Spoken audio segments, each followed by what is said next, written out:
Ifumbire ya fomi turayikenguruka cyane rwose ku rugero rushimishije kuko tugitanguye kuyikoresha ntitwari tuzi ukuntu ikora, ariko aho tumariye kumenya urugero umuntu ashobora gukoresha, ukuntu dushobora kuyikoresha, turabona neza rwose ko hariho ikintu imaze.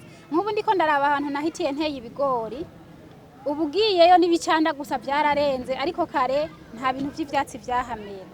None rero turabibona yuko fomi ifise akamaro kanini cyane. Ahandi tuyibonera ni ku muceri. Ku muceri tugiteye ubwa mbere naho ntitwarajuragiritse, ariko gushika uno munsi turabona yuko ari intabire nziza cyane kuko umwimbu dusigaye turonka ubu urengeye n'uwo twahora turonka hambere, tugaca twishimira rero yuko itabiri kiratwononera isi yacu. Tugashima yuko tugira kwimbura nuko biriko irongereza inguvu isi yacu ikabandanya imera.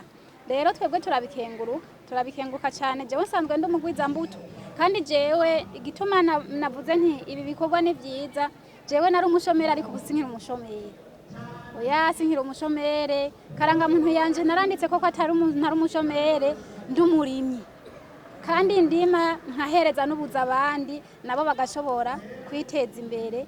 Rero ibi bikorwa n'ukuri turabikenguruka, gukangurira abantu gukora, abantu bakiyumvamwo gukora kugira ngo turwanye ubukene. Kirababaje kubona nk'ururengarenga ndaruteye mu ndwi zibiri rukaba gweze ndaruriye, muga nkama mbabara ngo ibiciro byaduze kuri nyarurengarenga, kandi mu ndwi zibiri ndaruteye ruba gweze nkaba ndarufunguye. Koresheje fomi hari ikintu gihinduka, kuko tuvuge akarorero nko mu mwaka uheze nararima ibigori, aho twashobora kurondera intuzi ifumbire irateba, bamwe ntitwanayironse bituma tubura umwimbu.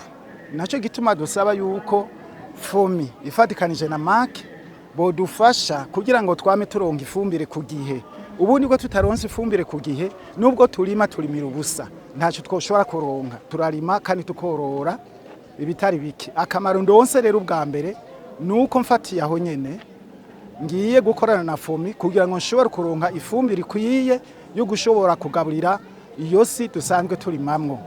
Ikigira kabiri nuko ngiye guhimiriza abandi ba pastori, abakozi b'Imana kugira ngo bose bijukire igikorwa cyo kurima. Utarima ntashobora kurya, bose baje ku kivi, uhereye ku ba pastori ndongoye ubwanje n'abandi ba pastori canke abarimu dusanzwe dukorana canke tubana mu yandi mashengero atandukanye.